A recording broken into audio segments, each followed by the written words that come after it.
Topic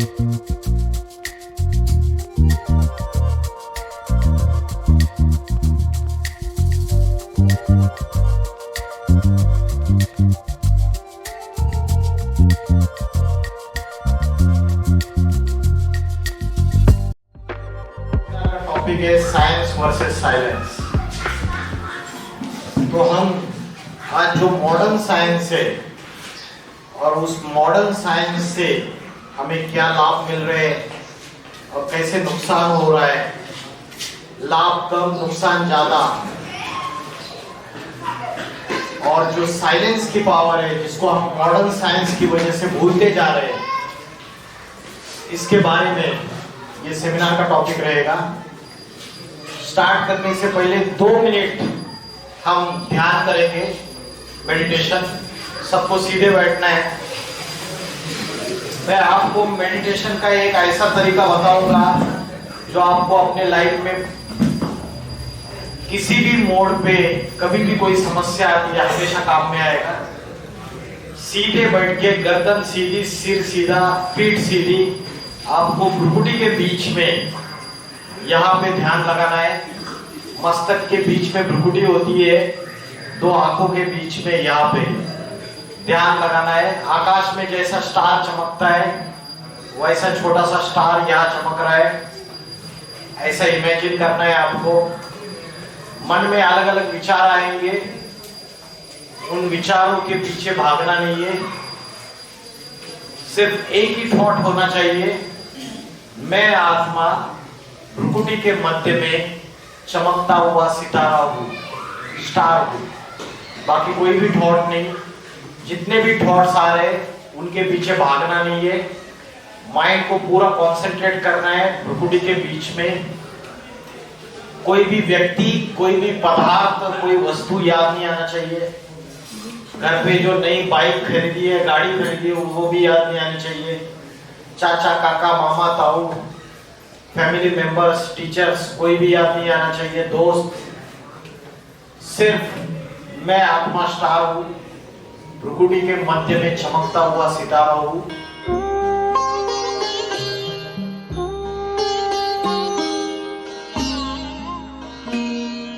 ज्योति बिंदु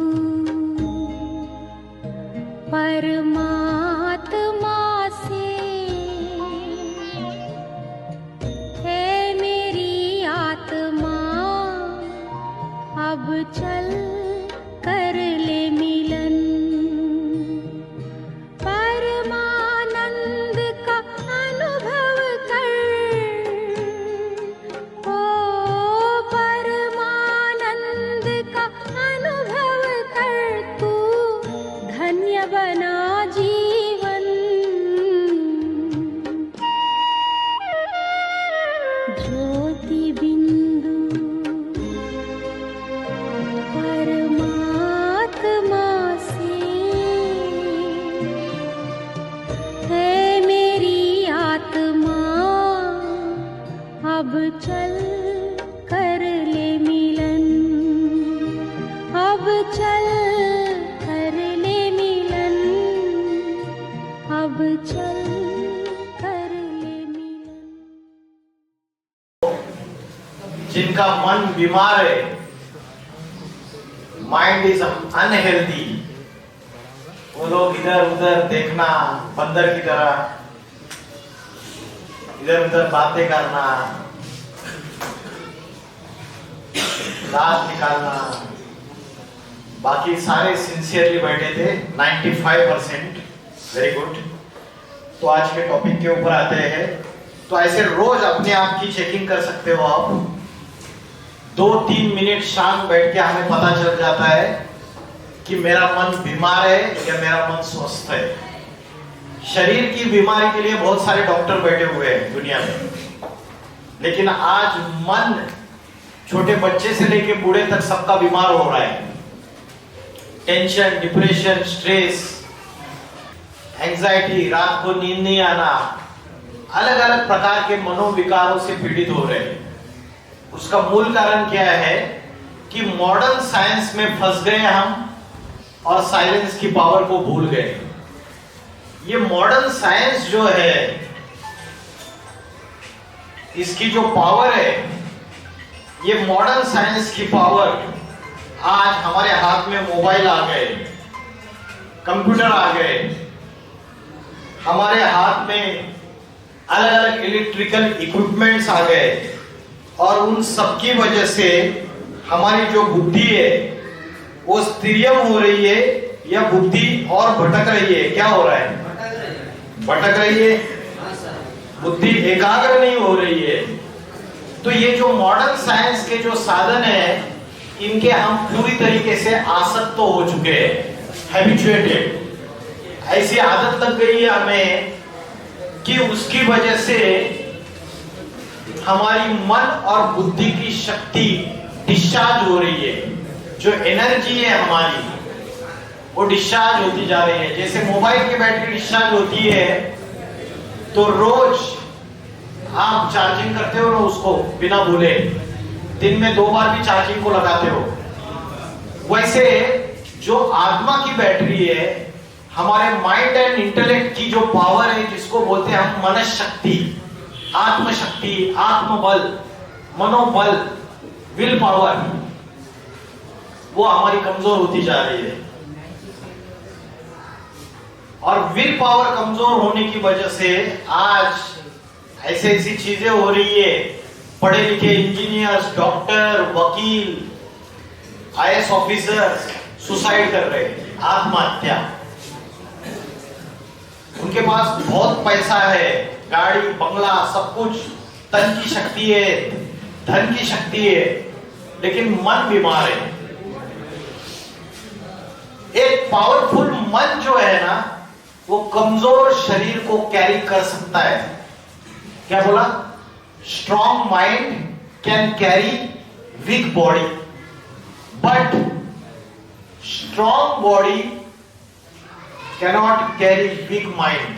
अगर कमजोर मन है तो कितना भी हट्टा कट्टा शरीर रहे, पहलवान रहे, रोज जिम में जाता हो, बाइसेप ट्राइसेप सब कुछ हो, लेकिन मन अगर कमजोर है तो मन के हारे हार है और मन के जीते जीत है। जो मन से हार गया वो हार गया।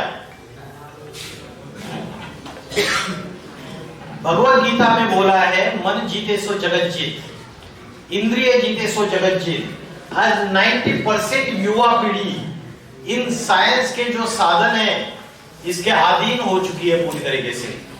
एक होता है साधनों का यूज करना, और एक होता है साधनों के अधीन होना, डिपेंडेंट होना, उसकी एडिक्शन हो जाना। अभी एडिक्शन हो चुकी है। और ये जो साइंस के साधन है, मॉडर्न साइंस के साधन, उसका पॉजिटिव यूज ज्यादा हो रहा है या निगेटिव यूज ज्यादा हो रहा है? मिसयूज ज्यादा हो रहा है। सवेरे से लेकर रात तक हमारे मन में पॉजिटिव थॉट ज्यादा आते हैं या निगेटिव थॉट ज्यादा आते हैं? घर में कूड़ा कचरा जमा होता है तो रोज दिन में 2 बार झाड़ू लगाया जाता है, और भी कचरा कहाँ फेंका जाता है? डस्टबिन में। और डस्टबिन दूसरे दिन जब स्वच्छता अभियान की गाड़ी आती है तो डस्टबिन भी डिस्पोज ऑफ की जाती है, घर में नहीं रखी जाती। लेकिन मन बुद्धि रूपी आत्मा के ऊपर रोज कचरा जमा हो रहा है। गलत सोच, गलत विचार, गलत बातें, गलत कर्म, गलत वाचा, इसका कचरा रोज जमा हो रहा है। तो क्या इसकी साफ सफाई हो रही है रोज की रोज? और क्या पता है उसकी साफ सफाई कैसे करनी है? गांधी जी के 3 बंदर थे। कौन से कौन से?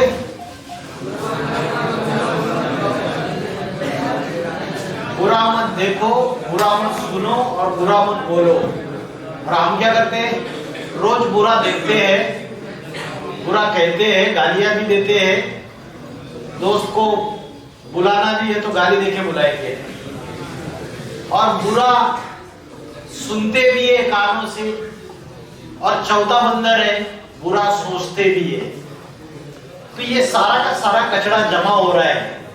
तो साइलेंस की जो पावर है, ये मन बुद्धि को एकाग्र कर रही है। और आज की तारीख में मॉडर्न साइंस ने हमको जो ये चीजें दी हुई है, इससे हमारी मन बुद्धि की बैटरी डिस्चार्ज हो रही है। तो ये मुख्य फर्क है। मॉडर्न साइंस ने हमको, आप बोलेंगे मॉडर्न साइंस आया तो सुख आए, रेफ्रिजरेटर आया, एयर कंडीशनर आया घर में, वॉशिंग मशीन आई, गाड़ी आई, हेलीकॉप्टर आया, एरोप्लेन आया, सुख आए आपने बोला। लेकिन वो जो सुख है वो टेम्पररी सुख है, क्षणभंगुर। कभी भी एरोप्लेन क्रैश हो जाता है, कोई गारंटी नहीं है। ढेर सारे दुनिया में रोड पे चलते चलते एक्सीडेंट्स हो रहे गाड़ियों के। तो ये जितने भी सुख है ये मोमेंटरी हैप्पीनेस है, क्षणभंगुर। ये परमानेंट हैप्पीनेस नहीं है। परमानेंट हैप्पीनेस जो देता है वो साधन नहीं देते, साइलेंस की पावर देती है। ये साइलेंस की पावर क्या है और ये कैसे आती है? ये साइलेंस की पावर आती है अध्यात्म से, स्पिरिचुअलिटी से। अध्यात्म का अर्थ पता है आपको? अध्यात्म ये दो शब्दों से मिलकर बनता है, अधि प्लस आत्मा। अधि मीन्स इनसाइड, अंदर, और आत्मा, आत्मा के अंदर का जो ज्ञान है उसे कहते हैं अध्यात्म। एक है शरीर का ज्ञान और एक है शरीर को चलाने वाली कंट्रोलिंग पावर का ज्ञान। आज हमें बॉडी का ज्ञान है। मेडिकल साइंस ने बहुत सारी साइंटिफिक डेवलपमेंट की है। मेडिकल साइंस ने बॉडी के किसी भी अंग में कोई भी छोटी सी छोटी बीमारी है उसको ढूंढ के उसका इलाज कर सकता है। लेकिन इस शरीर को चलाने वाली जो शक्ति है आत्मा, उसकी नॉलेज आज तक मेडिकल साइंस के पास भी नहीं है। मेडिकल साइंस के पास फिजिक्स की नॉलेज है लेकिन मेटाफिजिक्स की नॉलेज नहीं है। मेटाफिजिक्स मतलब आत्मा और परमात्मा का ज्ञान, जो सूक्ष्म शक्ति है। इन आंखों से जो चीजें दिखती है उसको हम मानते हैं, जो आंखों से नहीं दिखता है उसको हम नहीं मानते। लेकिन ऐसा नहीं है, मैंने स्विच ऑन कर दिया तो ये फैन चलने लगा, ट्यूबलाइट चलने लगी, तो ये क्यों चला? क्योंकि इलेक्ट्रिक एनर्जी फ्लो हो रही है केबल में से, वायर में से। क्या इलेक्ट्रिक करंट को आपने आंखों से देखा है?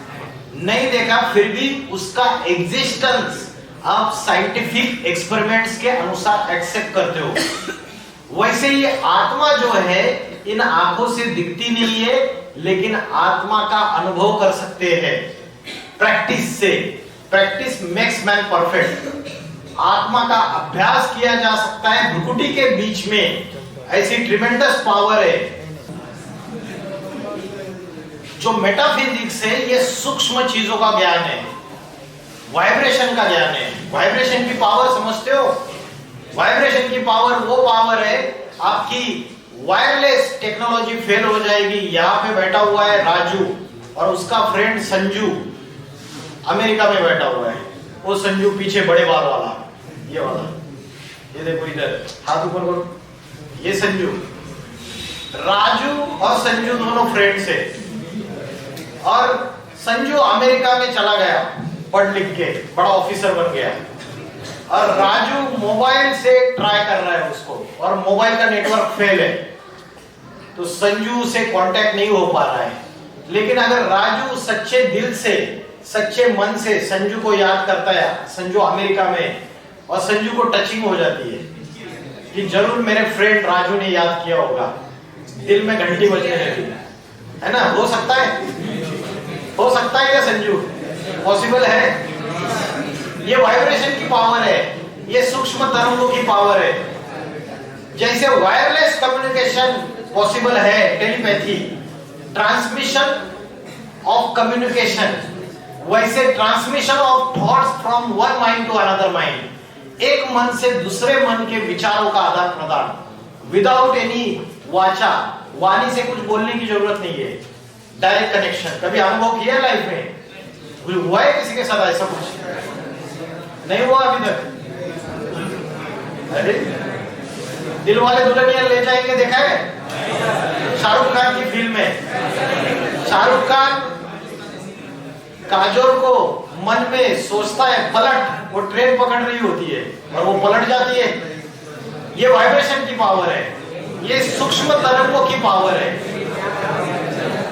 ये मन के संकल्पों की पावर है। हाँ जी,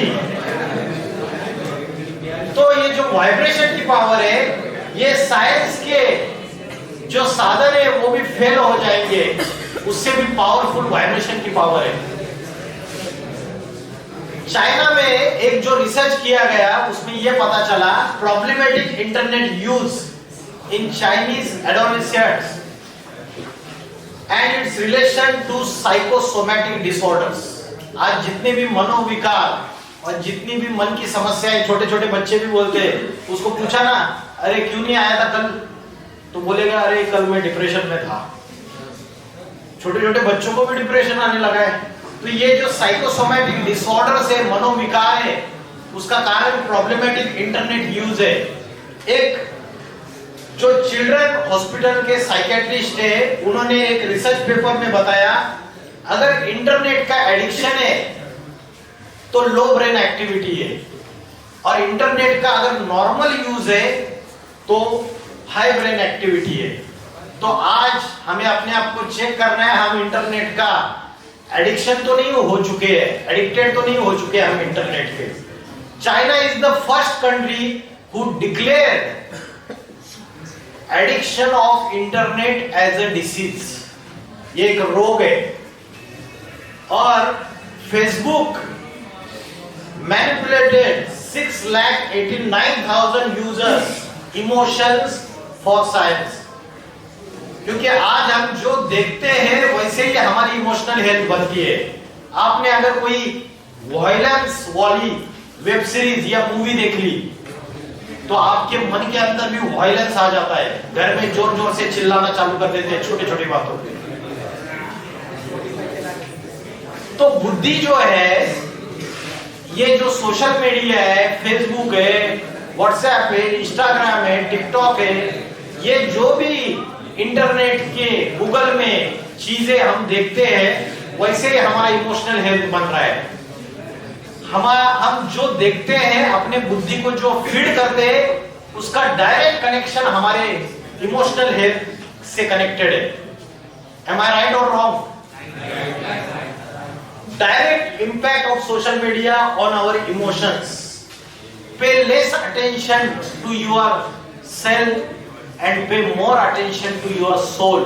सोल मतलब आत्मा और सेल मतलब मोबाइल फोन। तो आज हम उल्टा कर रहे हैं, ज्यादा अटेंशन मोबाइल की तरफ देते हैं और कम अटेंशन अपने आत्मशक्ति, अपनी विल पावर बढ़ाने के ऊपर देते हैं। तो ये जो साइंस के साधन है इसका और सोशल मीडिया का जो इम्पैक्ट है, ये हमारे स्टडीज के ऊपर भी हो रहा है, और उसकी वजह से हमारी जो मानसिक, हमारी जो हेल्थ है वो कमजोर होती जा रही है। सुसाइडल थॉट्स आ रहे, ओवर थिंकिंग, बार बार मन में मल्टीपल थॉट्स आते रहना, छोटी छोटी बातों से डिस्ट्रैक्ट होना, किसी ने थोड़ा सा कुछ बोल दिया तो गुस्सा आना, तुरंत क्रोध आना, चिंताएं, स्ट्रेस, मन स्थिर नहीं रहना। ये सारे के कारण है कि हम अपने मन को, बुद्धि को और अपनी आत्मा को जो भोजन चाहिए वो भोजन नहीं दे रहे। शरीर का भोजन अलग है और आत्मा का भोजन अलग है। जैसे मोटर गाड़ी का भोजन अलग है और मोटर गाड़ी के ड्राइवर का भोजन अलग है।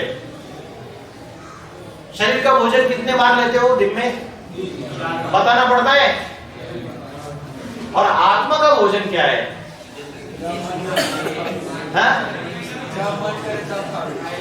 आत्मा का भोजन है जब मन करो तब खा लो। आत्मा का भोजन क्या है? सोना सर। सोना। सोने से रिलैक्स होता है, सोने से रिलैक्स हो जाता है। सोने में सोने के बाद अलग अलग डरावने गंदे सपने नहीं आते, मन भागता नहीं है, स्त्रिय होता है। हाँ, क्या भोजन है आत्मा का? मन की शांति। Very good answer.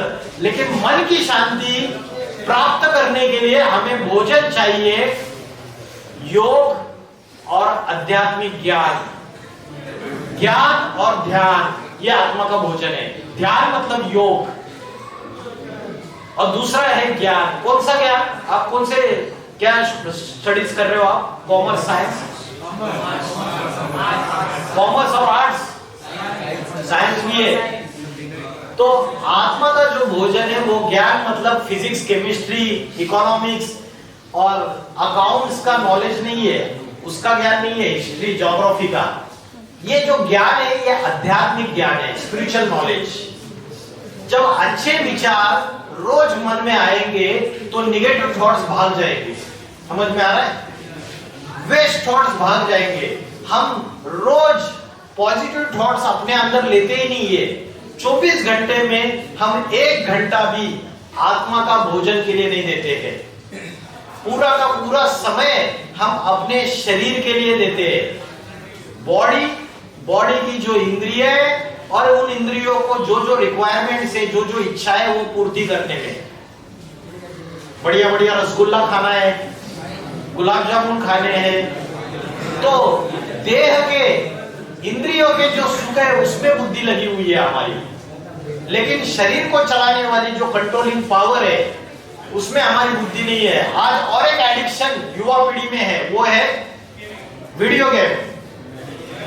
और ये जो एक वीडियो गेम जिन्होंने बनाया है उनका नाम है एक रॉजर फेडी। ये रॉजर बेनेट फॉडी है। ये बेनेट फॉडी इन्होंने खुद एक वीडियो गेम डेवलप किया है। और जब उनका खुद का फोकस और कंसंट्रेशन कमजोर हो गया तो उन्होंने वीडियो गेम खुद ही खेलने से इनकार कर दिया।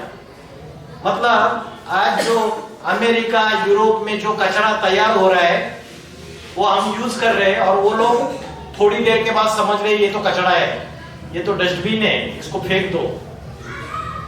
टीवी को इन लोगों ने इन्वेंशन किया, बाद में इन्होंने बोला ये तो इडियट बॉक्स है।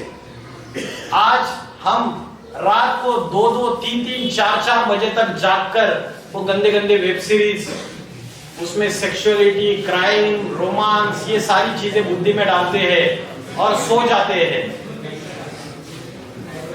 कौन सी फिल्म? बोलो बोलो। बुद्धि ऐसी गंदी चीजों में जा रही है, उसने बोला ब्लू फिल्म। तो ये अभी जो घटना घटी हॉस्पिटल में, जो डॉक्टर, लेडी डॉक्टर के साथ जो घटना घटी, ये जो दुष्कर्म हुआ उसका कारण ऐसी मेंटेलिटी है। अगर पोर्नोग्राफी इंटरनेट पे और गूगल पे गवर्नमेंट परोस रही है तो बुद्धि जो है वो दूषित होगी और उसके बाद उसके कर्म भी गंदे होंगे। तो उसके बाद वो व्यक्ति अगर क्राइम कर रहा है तो कौन सी बड़ी बात है? आज शराब गवर्नमेंट परोस रही है, सारी की सारी दुनिया में शराब के ठेके का लाइसेंस गवर्नमेंट देती है। सारे गूगल, इंटरनेट कहीं भी जाओ, पोर्नोग्राफी, ब्लू फिल्म गवर्नमेंट परोस रही है। चाहे तो 1 मिनट में सारी चीजें बंद करवा सकती है। और फिर बाद में जब ऐसी घटनाएं घटती है तो बोलते हैं फांसी की सजा दे दो, कड़े कानून लाओ। अरे जब जो परोस रहे हो वो बंद कर दो, पहले अच्छा परोसो, भगवत गीता का ज्ञान दे दो, अध्यात्म का ज्ञान दो। स्कूल कॉलेजेस में कैसे उनकी नैतिकता, उनकी मानसिकता चेंज नहीं होती है। कड़े कानून लाने से क्या उस व्यक्ति की मानसिकता चेंज हो सकती है क्या? यस सर, हो सकती है चेंज। कड़े कानून लाने से, फांसी की सजा देने से उसकी मेंटालिटी चेंज हो जाएगी जो क्राइम कर रहा है। मेंटालिटी चेंज नहीं होगी। मेंटालिटी चेंज करने के लिए चाहिए आध्यात्मिकता, स्पिरिचुअल नॉलेज। आपकी कलकत्ता, वेस्ट बंगाल की भूमि वो भूमि है जो रामकृष्ण परमहंस, रविंद्रनाथ टैगोर और स्वामी विवेकानंद की भूमि है, जिन्होंने अध्यात्म की आवाज अमेरिका तक फैलाई और सारी दुनिया आज उनको उस बात के लिए मानते हैं। लेकिन क्या आज वो अध्यात्म कलकत्ता के अंदर भी जिंदा है क्या? नहीं है। इस अध्यात्म को भूलने की वजह से आज पापाचार दुनिया में बढ़ता चला जा रहा है और ये मॉडर्न साइंस के साधनों में हम पूरी तरीके से फंसकर अपनी स्पिरिचुअल एनर्जी, अपनी अध्यात्म शक्ति को पूरी तरीके से बर्बाद कर रहे हैं। तो एक लॉ ऑफ अट्रैक्शन है। लॉ ऑफ अट्रैक्शन क्या कहता है? As you think so you become, as you imagine so you create. जैसे आप सोचते हो वैसे ही आप बनते हो, जैसे आप इमेजिन करते हो वैसे ही क्रिएट हो जाता है। आप बार बार एक ही प्रकार के थॉट्स अपने मन में लगातार लाते रहोगे तो वैसे ही आपके कर्म होंगे। उसको बोला जाता है लॉ ऑफ अट्रैक्शन। जैसे आपके मन की सोच है वैसे ही प्रैक्टिकल होता है। मन की सोच अगर बदल दी, अच्छे विचार लाए, अच्छी चीजें लाई, कंस्ट्रक्टिव थॉट्स लाए, तो वैसे ही आपका लाइफ बन जाएगा। तो आज शरीर का इलाज करने वाले हॉस्पिटल्स तो बहुत सारे खुले हुए हैं, लेकिन मन को इलाज करने वाला हॉस्पिटल नहीं है। आज डॉक्टर्स भी क्या करते हैं, किसी को ऑपरेशन थिएटर में पेशेंट को भेजने से पहले उसको भगवत गीता पढ़ने के लिए देते हैं, ताकि क्योंकि उसके अंदर क्या हो गया है, उसके अंदर एक भय पैदा हो गया है। ऑपरेशन थिएटर जाने से पहले हार्ट बीट तेज हो गई, तो ऑपरेशन करने से पहले ही कभी कभी कोई हार्ट अटैक से प्राण त्याग देते हैं। कोरोना में जब कोरोना की बीमारी आई तो करोड़पति अरबपति उन्होंने कोरोना की बीमारी से शरीर नहीं त्यागा, उन्होंने हार्ट अटैक, भय का ऐसे वातावरण फैला था, सारे न्यूज चैनल, सारे मीडिया, सोशल मीडिया में भय का वातावरण कोरोना का फैला दिया था। और उससे जिनका आत्मबल कमजोर था, जिनकी विल पावर कमजोर थी, भले करोड़पति है, वेंटिलेटर, आईसीयू, बड़े बड़े हॉस्पिटल्स में ट्रीटमेंट ले सकते हैं, लेकिन थोड़ी सी बातें, भय का वातावरण जैसे आया, उस वाइब्रेशन का असर हुआ और हार्ट अटैक होके मर गए। तो बात यह है कि आज हमारी विल पावर इन साइंस के साधनों में फंसकर कमजोर हो चुकी है। आज लाख रुपए है, वो करोड़ों कमाना चाहता है, उस पैसों के पीछे भागता है, लेकिन इधर अपनी स्पिरिचुअल एनर्जी और आध्यात्म शक्ति को खर्च कर देता है पूरी तरीके से। और जब उसको बहुत पैसा मिलता है, जब वो करोड़पति हो जाता है, तब वो साइकेट्रिस्ट के डॉक्टर के पास धक्के खाता रहता है कि अभी मैं ये सारा पैसा उस डॉक्टर के पीछे डाल दूं, अभी मेरी मन की शक्ति वापस लाने के लिए। तो अध्यात्म की शक्ति, मन की शक्ति, उसको पहला प्रेफरेंस देना चाहिए, उसके बाद बाकी की चीजें। तो आज जो साइंस की पावर है, मॉडर्न साइंस की जो पावर है, वो जब फेल हो जाती है तो साइलेंस की पावर काम कर देती है। एक सोलोमन आइलैंड है, वहां पे ये साउथ पैसिफिक ओशन में है, वहां पे कुछ ट्राइबल्स रहते हैं, आदिवासी लोग। तो उनके पास हथियार नहीं है पेड़ काटने के लिए। वो क्या करते हैं, they gather around that tree which has to be cut, और वो उसके आजू बाजू में जाके जोर जोर से गालियां देना चालू कर देते हैं, गंदी गंदी बातें बोलना चालू कर देते हैं। 10 दिन 15 दिन के बाद वो पेड़ सूख के अपने आप नीचे गिर जाता है। तो निगेटिव स्पीच का, निगेटिव वाचा का उस पेड़ के ऊपर भी असर हो रहा है। तो निगेटिव माइंड के जो संकल्प है, थॉट्स है, उसका असर वाचा से भी ज्यादा होता है। समझ में आ रहा है? तो मन के वाइब्रेशंस अगर निगेटिव है तो उससे सारी यूनिवर्स को हम निगेटिव बना रहे हैं। जल, वायु, अग्नि, पृथ्वी, आकाश, ये पांचों तत्वों को भी निगेटिव बना रहे हैं। आज भूकंप आ रहे हैं, उसका कारण भी हमारे निगेटिव वाइब्रेशन से। आज बड़े बड़े जंगलों में, बड़ी बड़ी जगह पे आग लग जाती है, उसका कारण हमारे निगेटिव वाइब्रेशन से। सुनामी आता है, जो जल तत्व है वो उग्र रूप धारण करता है, उसका कारण भी हमारे निगेटिव वाइब्रेशन है। Human being is the main actor of this stage, world life stage. इस संसार रूपी रंगमंच का मनुष्य ये मुख्य एक्टर है। उसके वाइब्रेशन से ये दुनिया बनती है और उसके निगेटिव वाइब्रेशन से ये दुनिया बिगड़ती है। एक पालतू कुत्ता है और एक जंगली कुत्ता है, मुझे बताइए कौन सा कुत्ता ज्यादा बीमार पड़ेगा? कारण घर पे रहता है, घर पे रहता है तो घर का मालिक और उनके बच्चे, तो ये सारे के सारे बीमार पड़ते हैं, तो उनके वाइब्रेशन का असर उस पालतू कुत्ते के ऊपर होता है, और तो वो पालतू कुत्ता भी बीमार पड़ता रहता है। जंगली कुत्ता इतना बीमार नहीं पड़ता है। तो मनुष्य के वाइब्रेशंस वो सूक्ष्म बात है, और जो चीज जितनी सूक्ष्म होती है उतनी पावरफुल होती है। और आज किसी भी स्कूल, कॉलेज, यूनिवर्सिटी में ये पढ़ाई नहीं पढ़ाई जाती है, ये वाइब्रेशन की पढ़ाई है। एटम सूक्ष्म होता है ना, पदार्थ के अंदर जो एटम होता है वो इन आंखों से, ओपन आईज से देख नहीं सकते हैं, सूक्ष्म होता है एटम, लेकिन एटम से एटम बॉम्ब तैयार होता है और सारी दुनिया का विनाश कर सकता है, डिस्ट्रक्शन कर सकता है। वैसे ही मन के जो थॉट से, संकल्प है, वाइब्रेशन से, वो अति सूक्ष्म है लेकिन वो बहुत पावरफुल है। और अगर आपके मन के वाइब्रेशन एकाग्र हो गए, जो किताब, जो अभ्यास आप 10 घंटा करके भी आपको थोड़ा सा समझ में आता है, उसमें 10%, वही अभ्यास आप 1 घंटे में कंप्लीट कर सकते हो।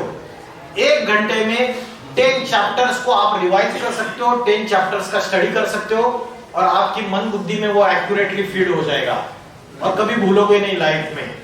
तो ये वाइब्रेशन की पावर को आज हम पूरी तरीके से भूलते चले जा रहे हैं और जिसकी वजह से हमारी मन बुद्धि जो है वो कमजोर हो रही है।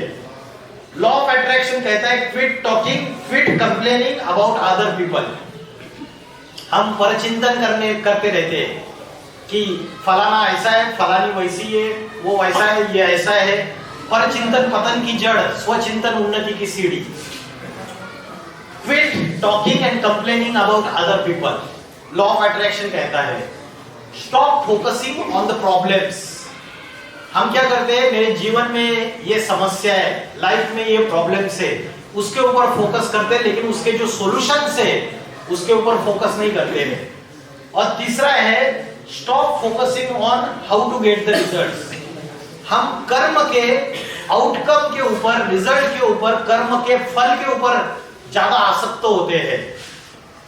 मैं ये पढ़ाई कर रहा हूं तो मेरा इधर सिलेक्शन होना चाहिए और सिलेक्शन नहीं हुआ तो सुसाइड कर लेते हैं। राजस्थान में कोटा पता है आपको? कोटा, कोटा में आईआईटी एंट्रेंस और बाकी मेडिकल एंट्रेंस एग्जाम सबकी ट्रेनिंग दी जाती है, कोचिंग इंस्टीट्यूट से बहुत सारे। न्यूज रिपोर्ट्स कहते हैं कि पिछले 4 सालों में 52 स्टूडेंट्स ने सुसाइड किया है, क्योंकि इन सारे इंस्टीट्यूट्स में इंजीनियरिंग की पढ़ाई, मेडिकल साइंस की पढ़ाई तो पढ़ाई जाती है, लेकिन आत्मा की शक्ति कैसे बढ़ाए, मन को कैसे एकाग्र करे, अपनी कंसंट्रेशन पावर कैसे बढ़ाए, इसके बारे में कोई भी अभ्यास सिखाया नहीं जाता है। जो बड़े बड़े साइंटिस्ट हैं, निकोला टेस्ला नाम आपने सुना रहेगा। निकोला टेस्ला नाम सुना है आपने? निकोला टेस्ला ने बोला है silence power helps the science power. All the scientists have gone into the depth of the silence in order to invent something. जितने भी साइंटिस्ट ने जितनी भी इन्वेंशंस किए, उन्होंने साइलेंस की पावर का आधार लिया है। और आपको बता रहा हूं मैं, अल्बर्ट आइंस्टाइन और निकोला टेस्ला दोनों स्पिरिचुअलिटी को फॉलो करते थे। अल्बर्ट आइंस्टाइन जो है भगवत गीता पढ़ता था और अल्बर्ट आइंस्टाइन ने बोला है कि भगवत गीता मैंने जितनी भी इन्वेस्टिगेशंस किए, साइंटिफिक इन्वेंशंस किए, उसमें भगवत गीता मेरा मार्गदर्शक है, मेरी प्रेरणा है, मेरा इंस्पिरेशन है और मेरा गाइड है। यह अल्बर्ट आइंस्टाइन का कहना है। आज हम उनकी जो खोजें हैं, उनकी जो साइंस की बुक्स है उसको पढ़ते हैं, लेकिन हमको पता नहीं है कि इन्होंने ये इन्वेंशंस की तो इन्होंने भगवत गीता और स्पिरिचुअलिटी का आधार लिया। ये डीप साइलेंस में चले गए, एकाग्रता में चले गए, एकांत में चले गए और तब जाके ये इन्वेंशंस कर पाए। आज किसी भी स्कूल, कॉलेज, यूनिवर्सिटीज में भगवत गीता पढ़ाई नहीं जाती है। Bhagavad Gita is not a religious book, it is a spiritual book. ये जीवन जीने की कला सिखाता है। अर्जुन ने 2nd चैप्टर में भगवान को पूछा, मेरा मन बड़ा चंचल है, मेरा मन बड़ा हठी है, बड़ा बलवान है, इस चंचल मन को मैं कैसे एकाग्र करूं? और भगवान ने उसको चैप्टर नंबर 2 से लेकर चैप्टर नंबर 18 तक उसको शस्त्र अस्त्र चलाने की विद्या नहीं सिखाई। उसको चंचल मन को एकाग्र कैसे करना है, आत्मबल कैसे बढ़ाना है, इसके टेक्निक सिखाए। स्थित प्रज्ञ मनुष्य क्या होता है, सत्व गुण क्या होता है, राजसी गुण क्या होता है, तामसी गुण क्या होता है, आध्यात्मिक शक्ति को कैसे उन्नत करना है, इसकी नॉलेज दे दी। तो आज ये इतने बड़े बड़े जो साइंटिस्ट हैं, ये इन्होंने भी साइलेंस का आधार लिया और तभी जाके ये बड़े बड़े इन्वेंशंस कर पाए। भगवत गीता कहती है अध्यात्म विद्या विद्या नाम। ये अध्यात्म विद्या सर्वश्रेष्ठ विद्या है सभी विद्याओं में। इंजीनियरिंग बनने की विद्या, डॉक्टर बनने की विद्या, वकील बनने की विद्या, टीचर बनने की विद्या, आर्किटेक्चर बनने की विद्या सर्वश्रेष्ठ विद्या नहीं है। अध्यात्म विद्या सर्वश्रेष्ठ विद्या है, जिसको आज भारतवासी, इंडियंस और सारी दुनिया भूल चुकी है पूरी तरीके से। भगवत गीता में अर्जुन को राजयोग की पढ़ाई राजयोग। राजयोग क्या है किसी को पता है? योग का अर्थ क्या है पता है किसी को? What is the literal meaning of योग? योग मीन्स कनेक्शन, संबंध। किसका किससे कनेक्शन? आत्मा का परमात्मा से कनेक्शन, इसको कहते हैं योग। लेकिन आज वो रामदेव बाबा पेट ऊपर नीचे करके दिखाते हैं, वो कौन सा कपाल भाती करके दिखाते और अलग अलग प्राणायाम आसन करके दिखाते, उसको योगासन और प्राणायाम को हमने राजयोग समझ लिया और इंटरनेशनल योगा डे मना रहे। लेकिन योगासन और प्राणायाम भारत का प्राचीन राजयोग नहीं है। भारत का प्राचीन राजयोग जो भगवान ने गीता में अर्जुन को सिखाया, उस राजयोग की व्याख्या क्या है? उस राजयोग की व्याख्या है, आप सब लोग मेरे पीछे बोलेंगे, चंचल मन को भ्रुकुटी के बीच में आत्मा में एकाग्र करते हुए परमात्मा से कनेक्शन जोड़ना। बस ये योग है, ये राजयोग है। बस बोला। तो ये राजयोग भगवान ने अर्जुन को सिखाया। आज इस योग को हम पूरी तरीके से भूल गए, हमें पता ही नहीं है आत्मा शरीर में कहाँ रहती है। ये हड्डी मांस का पुतला है, ये हड्डी मांस का पुतला है। इसमें जब तक चैतन्य आत्मा प्रवेश नहीं करती है, उसको ह्यूमन बीइंग नहीं कहते। Human means human skeleton, being means energy, energy means soul, and the science says that energy is neither created nor destroyed, only one form of energy can be transformed into another form। और इसीलिए हम बोलते हैं आत्मा एक energy है, अजर अमर अविनाशी है, एक शरीर छोड़ के दूसरा शरीर धारण करती है, पुनर्जन्म लेती है। एक बॉडी चेंज की, दूसरा बॉडी धारण किया, दूसरा चेंज किया, तीसरा धारण किया। तो आत्मा जो है वो एक एनर्जी है, बीइंग, प्राण शक्ति, चेतना, कॉन्शियसनेस। और शरीर जो है वो जड़ है, डेड बॉडी। जब तक डेड बॉडी में आत्मा प्रवेश न करे तब तक ये शरीर कुछ भी काम नहीं कर सकता, इवन ब्रेन भी काम नहीं कर सकता आपका। अगर आत्मा निकल गई तो ब्रेन भी डेड, पूरी बॉडी डेड। समझ में आ रहा है? तो आत्मा हमारी असली आइडेंटिटी है। आज ये आइडेंटिटी हम भूल गए, हम खुद को जान नहीं पा रहे, खुद को समझ नहीं पा रहे, सारी दुनिया को समझने की कोशिश कर रहे हैं। गूगल के द्वारा सारी दुनिया सर्च करते हैं, लेकिन खुद को समझ नहीं पाते हैं। मेरा इस रंगमंच पे क्या पार्ट है, क्या रोल है और क्या प्ले करना है मुझे, मेरी असली आइडेंटिटी क्या है? Who am I? I am a soul, peaceful soul. मैं एक शांत स्वरूप आत्मा हूँ, मैं एक प्रेम स्वरूप आत्मा हूँ, मैं एक पवित्र स्वरूप आत्मा हूँ। मेरी असली आइडेंटिटी ये है। अगर मैंने पूछा आप कौन हो, तो इन्होंने जवाब दिया मैं राहुल हूँ, इन्होंने जवाब दिया मैं इंजीनियर हूँ, उन्होंने दिया मैं डॉक्टर हूँ, उन्होंने बोला मैं हिंदू हूँ, इन्होंने बोला मैं मुस्लिम हूँ, इन्होंने बोला मैं बंगाली हूँ, इन्होंने बोला मैं बिहारी हूँ। किसी ने जाति के आधार से, किसी ने अपने धर्म के आधार से, किसी ने अपने नेशनलिटी के आधार से, किसी ने अपनी क्वालिफिकेशन के आधार से अपनी आइडेंटिटी बताई। लेकिन ये आइडेंटिटी परमानेंट आइडेंटिटी नहीं है, ये टेम्पररी आइडेंटिटी है। मेरी जो असली आइडेंटिटी है वो आइडेंटिटी है मैं एक क्या हूँ? आत्मा कहाँ रहती है? इस शरीर में, नाक पे रहती है, कान में रहती है, मुख में रहती है, हृदय में रहती है। कहाँ रहती है? भ्रुकुटी के बीच में। इन्होंने जवाब दिया भ्रुकुटी के बीच में। क्या प्रूफ है? आत्मा यहाँ रहती है। इंदिरा गांधी के सिक्योरिटी गार्ड ने जब इंदिरा गांधी को शूट किया तो 30-40 गोलियां छाती में, पेट में दागी। एक ही बुलेट अगर यहाँ या यहाँ शूट कर देते तो 1 सेकंड में खेल खलास था। और 30-40 गोलियां दागने के बावजूद इंदिरा गांधी आधा घंटा, पौना घंटा तड़पती रही। उनको Indira Gandhi prime minister, ex prime minister of India, उनको एम्स हॉस्पिटल में लेके गए। तो ये जो स्थान है, यहाँ आत्मा निवास करती है। टेंशन आता है तो उंगली कहाँ जाती है? यहाँ पे जाती है। और भगवत गीता में बोला है रोर मध्य प्राण आवेश सम्यका, भ्रुकुटी के मध्य में प्राण शक्ति स्थित है। तो आत्मा का ध्यान भ्रुकुटी के बीच में यहाँ करना चाहिए। और उसका और एक प्रूफ है, भारत की कन्या माताएं यहाँ पे बिंदी लगाती है और पुरुष लोग यहाँ पे टीका लगाते हैं, तिलक या टीका। ये आत्मा की टिकने की निशानी है। द्वापर युग से ऋषि मुनियों को जब ये पता चला कि मनुष्य बॉडी कॉन्शियसनेस में जा रहा है, वो अपने शरीर को ही सब कुछ समझ बैठा है, शरीर और शरीर की इंद्रिया और उसका भोग, उसको ही सब कुछ समझ बैठा है। जब ऋषि मुनियों को ये बात पता चली तो ऋषि मुनियों ने मनुष्य को ये याद रहे कि आत्मा भ्रुकुटी के बीच में रहती है, इसलिए ये बिंदी लगाने की और टीका लगाने की परंपरा शुरुआत की। लेकिन आज ये फैशन बन के रह गई। लड़कियां आज फैशनेबल अलग अलग डिजाइन की चमकीली ये जो बिंदियां है वो लगाती है, उसका मूल आध्यात्मिक अर्थ हम भूल गए। तो आत्मा जो है वो भ्रुकुटी के बीच में रहती है। तो परमात्मा जो है वो कौन है? जैसे शरीर को जन्म देने वाला पिता होता है, वैसे आत्माओं का भी पिता होता है। आज दुनिया की जो पॉपुलेशन है वो कितनी है पता है आपको?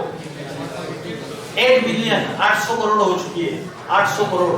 भारत की 140 करोड़ है और पूरी वर्ल्ड की पॉपुलेशन 800 करोड़ हो चुकी है। इन 800 करोड़ मनुष्य आत्माओं का कोई पिता है, वो है परम पिता परमात्मा शिव, जिसको हम क्रिश्चियन लोग बोलते हैं गॉड, जिसको मुस्लिम लोग बोलते हैं अल्लाह या खुदा, और हिंदू लोग बोलते हैं शिव। सबने उसको नाम अलग अलग दे दिए, लेकिन है वो एक ही पर्सनैलिटी। वो निर्गुण निराकार है। वो किसी साकार शरीर का आधार लेता है, तभी जाके वो इस दुनिया में गुरु बन के, शिक्षक बन के प्रैक्टिकल राजयोग की शिक्षा पढ़ा सकता है। भगवान का इस धरती पर आने का समय कौन सा है? किसी को पता है? 4 युगों में, सतयुग, त्रेतायुग, द्वापर युग और कलयुग। ये चारों युगों का जो चक्र है, इसमें अभी कौन सा युग चल रहा है? कलयुग नहीं चल रहा है भाई, अभी चल रहा है घोर पापी कलयुग। पापों की अति, दुनिया में दुख, भ्रष्टाचार, अत्याचार, हिंसा, आतंकवाद, अशांति, पापाचार अति में बढ़ता जा रहा है। और भगवत गीता में बोला है भगवान के आने का समय यदा यदा ही धर्मस्य ग्लानिर्भवति भारत, जब एक सत्य धर्म, सनातन धर्म की, जो स्वयं ईश्वर ने स्थापन किया है, उसकी ग्लानि होती है और अधर्म का बोलबाला होता है, तब दुर्जनों का विनाश करने के लिए और सज्जनों की रक्षा करने के लिए मैं अति साधारण मनुष्य शरीर में अवतार लेता हूं। तो आज ये जो पापी कलयुग चल रहा है, इसका जो सुधार है, पापी कलयुग के बाद क्या आएगा? पावन सतयुग आएगा। जैसे रात्रि के बाद दिन आता है, उत्तरायण के बाद सूरज दक्षिणायन होता है, वैसे पापी कलयुग का अंत, विनाश और पावन सतयुग या राम राज्य या स्वर्ग, जिसको मुस्लिम लोग बोलते हैं जन्नत, जिसको क्रिश्चियन लोग बोलते हैं पैराडाइज, हिंदू लोग बोलते हैं वैकुंठ या स्वर्ग, राम राज्य, सतयुग, वो आने वाला है। अभी ये जो समय चल रहा है, ये युग परिवर्तन का समय चल रहा है। पापों की अति बढ़ती चली जा रही है ना? न्यूज़पेपर खोलो, न्यूज चैनल खोलो, सभी जगह आपको ऐसे ऐसे न्यूज सुनाई देंगे। उससे पता चलेगा कि सृष्टि की हालत क्या चल रही है।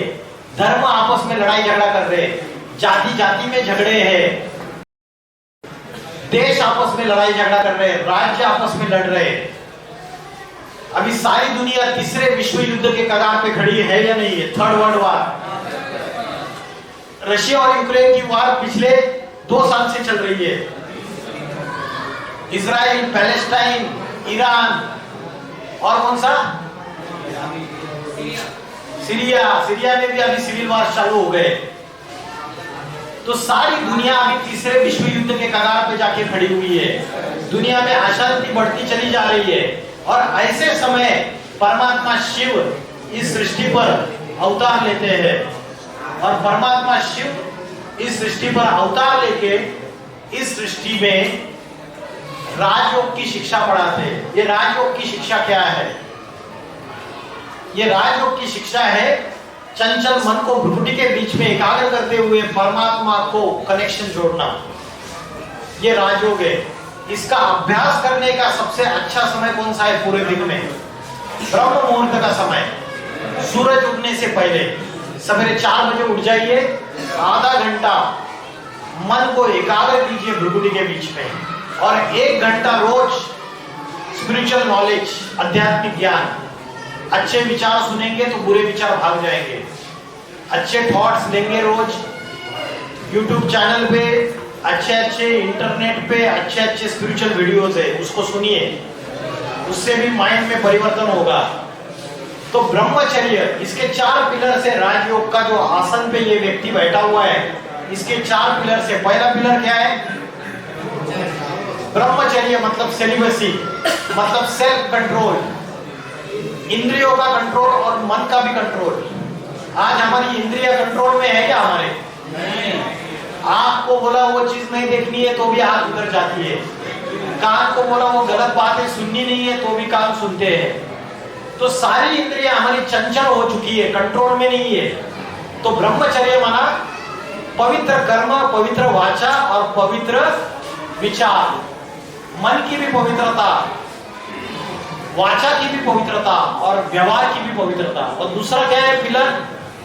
दूसरा पिलर क्या है?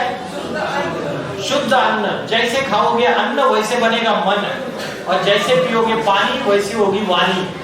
अन्न का मन से कनेक्शन है। As a food so the mind. 5 star hotel में कोई शेफ खाना बना रहा है, बढ़िया बढ़िया मसाले डाल के डिलीशियस डिश तैयार कर रहा है, लेकिन खाना बनाते वक्त उसके मन में वैश्यावृत्ति के विचार चल रहे हैं, उसके मन में पापी विचार चल रहे हैं, उसके मन में हिंसा के विचार चल रहे हैं, किसी को मार डालने के, मर्डर करने के।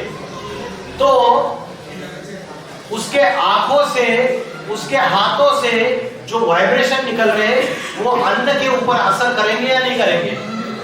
जो डिश वो तैयार कर रहा है, कुक कर रहा है, उसके ऊपर असर करेंगे। और वो खाना जो व्यक्ति खाएगा, ग्रहण करेगा, उसका मन भी उसके जैसा ही वायलेंस और गंदा बन जाएगा। जैसे खाओगे अन्न वैसे बनेगा मन। अगर परमात्मा की याद में, परमात्मा की याद में शांत मन से, पवित्र मन से अगर अपने घर में भी माँ भोजन बनाती है तो वो प्रसाद जैसा है, वो शुद्ध अन्न है। लेकिन अगर माँ पिताजी से झगड़ा करते वक्त आपस में झगड़े चल रहे, गालियां चल रही है और खाना बना रही है, तो वो शुद्ध अन्न नहीं है। उसका असर मन के ऊपर, मन के वाइब्रेशंस के ऊपर होगा और घर में अशांति बनी रहेगी। तीसरा है दैवी गुण, डिवाइन क्वालिटीज। आज हमारे अंदर दैवी गुण ज्यादा है या राक्षसी गुण ज्यादा है? राम और रावण की युद्ध हमारे अंदर चलती रहती है। हमारे अंदर का रावण हमारे गलत कर्म करने के लिए प्रवृत्त करता है और हमारे अंदर का राम उसे रोकता है, लेकिन जीत फाइनली किसकी होती है? रावण की होती है और हम उससे बाहर नहीं आ पा रहे। तो उसका सॉल्यूशन है कि सत्संग, स्पिरिचुअल एजुकेशन, रोज 1 घंटा स्पिरिचुअल एजुकेशन। तो ये राजयोग की जो शिक्षा है उससे आत्मा की अष्ट शक्तियां बढ़ जाएगी। आत्मा की अष्ट शक्तियां कौन सी है? यहाँ से समेटने की शक्ति से सब लोग एक आवाज में बोलेंगे क्लॉकवाइज। सबसे पहला, उसके बाद नेक्स्ट परखने की शक्ति, नेक्स्ट निर्णय करने की शक्ति, नेक्स्ट ये 8 आत्मा की शक्तियां हमारी कमजोर हो चुकी है। निर्णय करने की शक्ति माना डिसीजन मेकिंग पावर। आज हम राइट और रॉन्ग इन दोनों में डिसीजन करना रहता है तो हम क्या चुनते हैं? रॉन्ग चुनते हैं। हमारे पास अच्छा और बुरा, गुड और बैड जब चुनाव करना होता है तो हम बैड चुनते हैं। तो डिसीजन मेकिंग पावर कमजोर हो चुकी है। उसके बाद परखने की शक्ति, पावर टू डिस्क्रिमिनेट, वो भी कमजोर हो चुकी है। सीता परख पाई रावण को कि रावण साधु के भेष में आया तो सीता परख पाई, ये तो राक्षस है करके नहीं परख पाई। तो जो डिसीजन मेकिंग पावर है वो कमजोर हो चुकी है और परखने की शक्ति भी कमजोर हो चुकी है। बंदर को अगर आप रतन दे दो, हीरा दे दो, तो वो पत्थर समझ के फेंक देता है उसको। वैसे ही उसको परखने की शक्ति नहीं है। वैसे हमारा हाल हो गया। जीवन में कौन सी अच्छी चीज है उसको लेना चाहिए और कौन सी गलत चीज है उसको फेंक देना चाहिए, उसके बारे में हम जज नहीं कर पा रहे। हंस होता है, हंस पक्षी, उसको बोलते हैं नीर क्षीर विवेकी। नीर क्षीर विवेकी मतलब क्षीर माना दूध, नीर माना पानी। उसके सामने अगर आपने दूध रखा तो वो उसमें से पानी को अलग कर देगा, दूध को पार्टिकल्स को अलग कर देगा, उसको ही ग्रहण करेगा सिर्फ। तो परखने की शक्ति जो है, आत्मा की शक्ति कमजोर हो गई तो हमारी परखने की शक्ति भी कमजोर हो गई। फिर सहन करने की शक्ति भी कमजोर हो गई, पावर ऑफ टॉलरेंस। ये लड़का पेड़ को पत्थर मार रहा है और पेड़ उसको क्या दे रहा है? आम दे रहा है। हमें किसी ने एक गाली दी तो हम उसको 10 गालियां देते हैं। हमें किसी ने एक थप्पड़ मारा तो हम उसको 10 थप्पड़ मारते हैं। तो जो सहन शक्ति है, पावर ऑफ टॉलरेंस, वो कमजोर हो चुकी है हमारी। सामना करने की शक्ति, ये बच्चा है, बचपन में ही इसके पेरेंट्स का एक्सीडेंट हो गया, डेथ हो गई, और जीवन में क्रिटिकल सर्कमस्टांसेस को उसको फेस करना है, सामना करने की शक्ति, पावर टू फेस। तो जीवन में, रोजमर्रा के जीवन में अलग अलग समस्याएं आती है। अगर हमारे अंदर सामना करने की शक्ति नहीं है तो हम लाइफ में हार जाते हैं। तो ये आत्मा की अष्ट शक्तियां है। आत्मा की पावर बढ़ाएंगे तो ये अष्ट शक्तियां भी बढ़ जाएंगी। उसके बाद कठोपनिषद नामक शास्त्र है, उसमें बोला आत्मा नाम रथिनम विद्धि शरीरम रथमेव च। आत्मा रथी है, रथी मीन्स पैसेंजर, सवारी। जैसे अर्जुन बैठा हुआ है रथ में, सवारी है।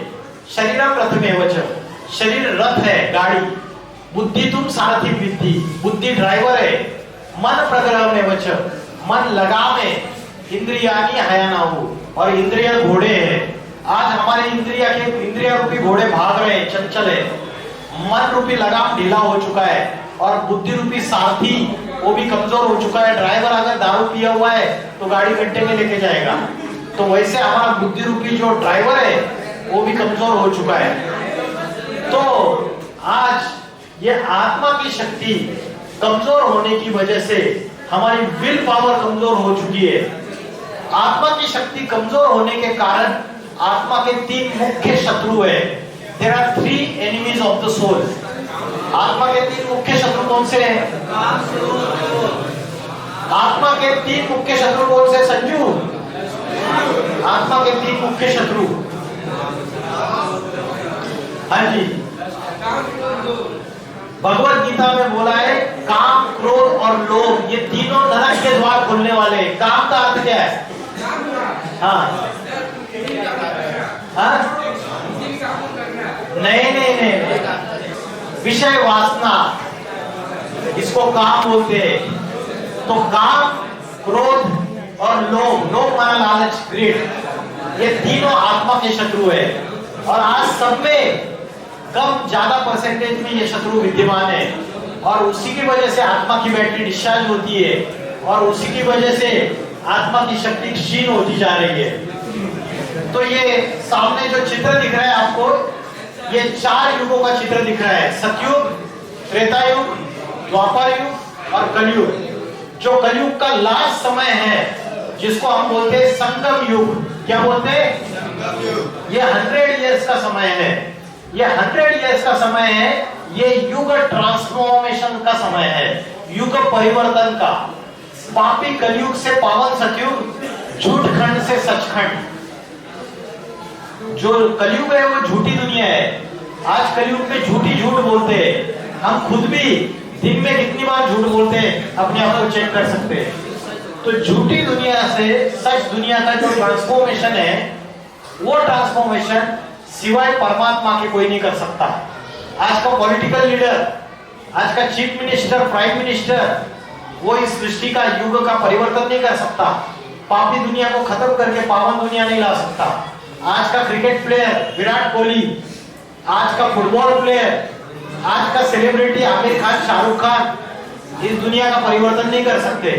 इस दुनिया का परिवर्तन जो है आध्यात्मिक ज्ञान देके सिवाय परमात्मा के कोई भी नहीं कर सकता। तो परमात्मा शिव इस धरती पर जो अवतरित होते हैं वो अभी वर्तमान समय चल रहा है। इस समय में वो अति साधारण मनुष्य शरीर में अवतार लेता है। भगवत गीता में बोला है, मैं अति साधारण मनुष्य शरीर में अवतार लेता हूं, जिसे मूर्ख बुद्धि लोग समझ नहीं पाते, क्योंकि भौतिक सुखों में, माया में उनकी बुद्धि लगी हुई है। तो हम एक त्योहार मनाते हैं महाशिवरात्रि का। महाशिवरात्रि का त्योहार मनाते, उसमें हम रात्रि शब्द का प्रयोग क्यों किया है? महारात्रि, कभी सोचा आपने? शिव जो है इस संसार में रात्रि के समय अवतरित होता है। कौन सी रात्रि?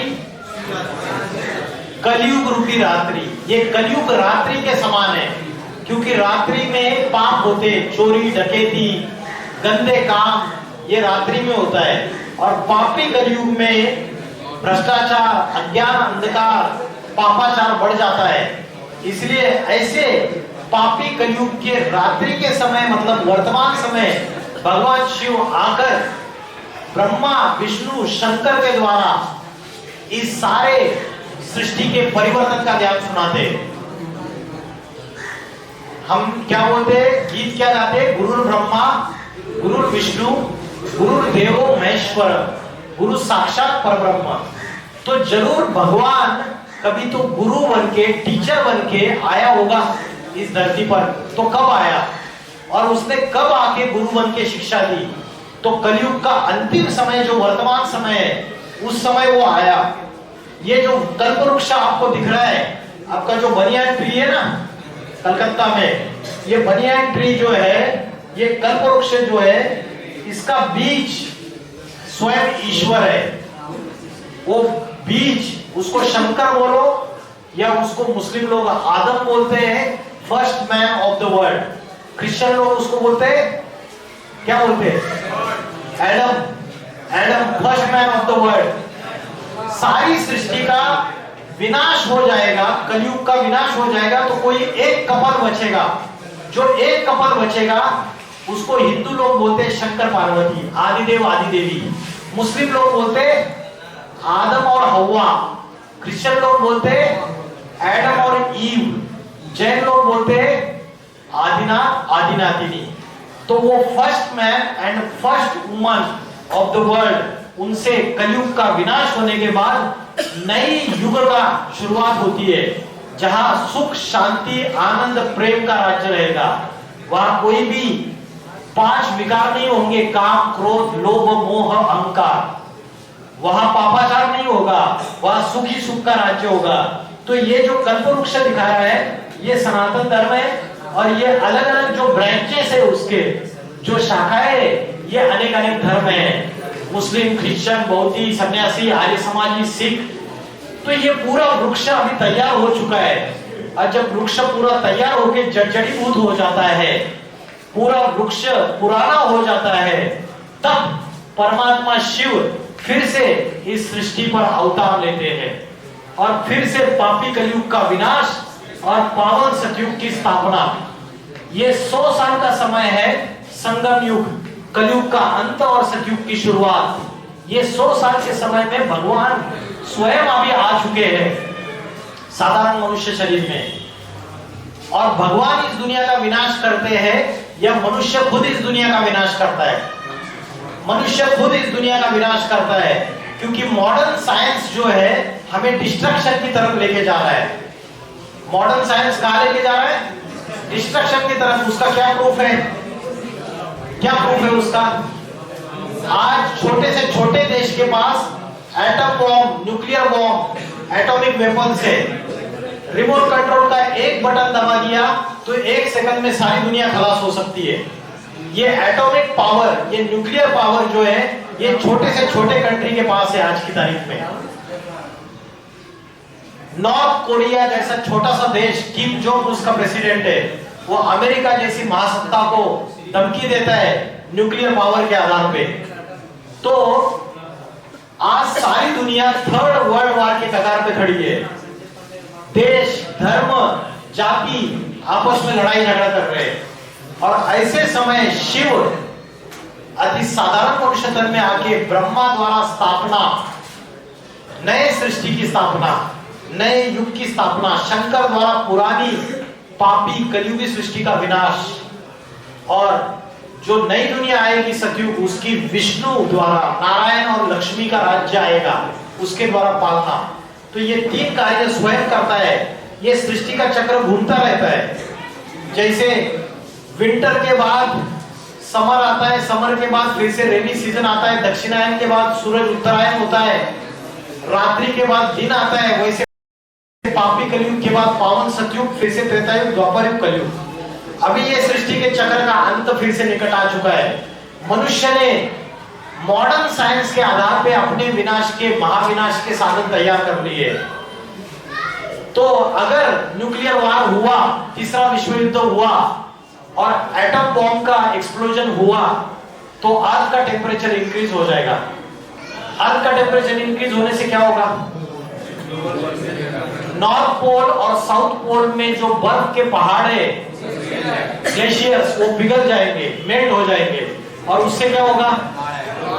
समुद्र का जलस्तर बढ़ जाएगा, बाढ़ आएगी, और बड़े बड़े जो आइलैंड है, अमेरिका भी आइलैंड है, यूरोप भी आइलैंड है, Australia, New Zealand, Africa, Russia, China, ये सारे के सारे समुद्र के अंदर समा जाएंगे, सबमर्ज हो जाएंगे। उत्तर भारत जो हिमालय की धरती से ढका हुआ है, वो एक ही एरिया बचेगा, बाकी सारी दुनिया का विनाश हो जाएगा, और प्रथम पुरुष और प्रथम स्त्री, first man and first woman के द्वारा फिर से ये सृष्टि की शुरुआत हो जाएगी। तो अभी ये जो वर्तमान समय चल रहा है, उस समय भगवान आके साइलेंस की नॉलेज देता है, स्पिरिचुअलिटी की नॉलेज देता है, क्योंकि अभी ऐसा समय चल रहा है, हिंदू, मुस्लिम, क्रिश्चियन आपस में धर्म के नाम पे एक दूसरे को मार काट के खल्लास होने वाले। इसके आसार आपको दिख रहे हैं, नहीं दिख रहे? खून की नदियां बहने वाली है। 1947 में जब भारत पाकिस्तान बंटवारा हुआ था, तो हिंदू मुस्लिम खून की नदियां बही थी, ट्रेनों की ट्रेनें काट दी गई थी। अभी फिर से ऐसा समय 3-4 साल में आने वाला है।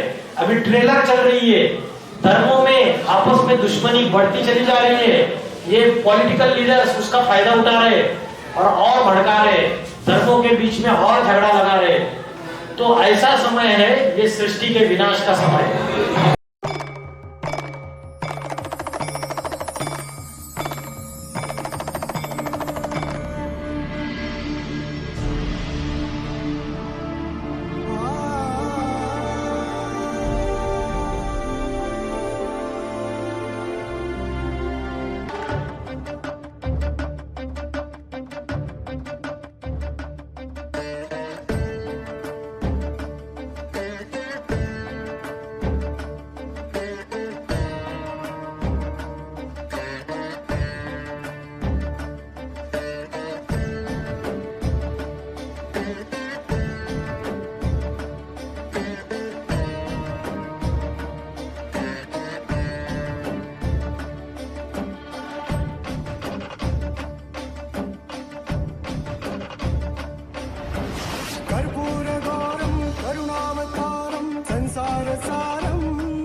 वेपन्स जो है, ये आज जमीन में भी है, पानी में भी है, सबमरीन्स के रूप में, और हवा में भी है।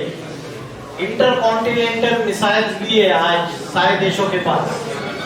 और ये कलयुग की सारी दुनिया, ये कली राक्षस बैठा हुआ है, ये 5 विधान में चल रही है, काम, क्रोध, लोभ, मोह, अहंकार।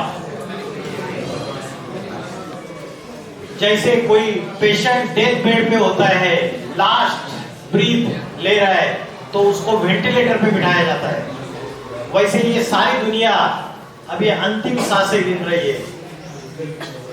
और भारतवासी जो है वो कुंभकर्ण की निद्रा में सो रहे हैं। उनको पता ही नहीं भगवान शिव इस धरती पर अवतार ले चुके हैं अति साधारण मनुष्य शरीर में, और उनके द्वारा आध्यात्मिक ज्ञान और राजयोग की शिक्षा दी जा रही है।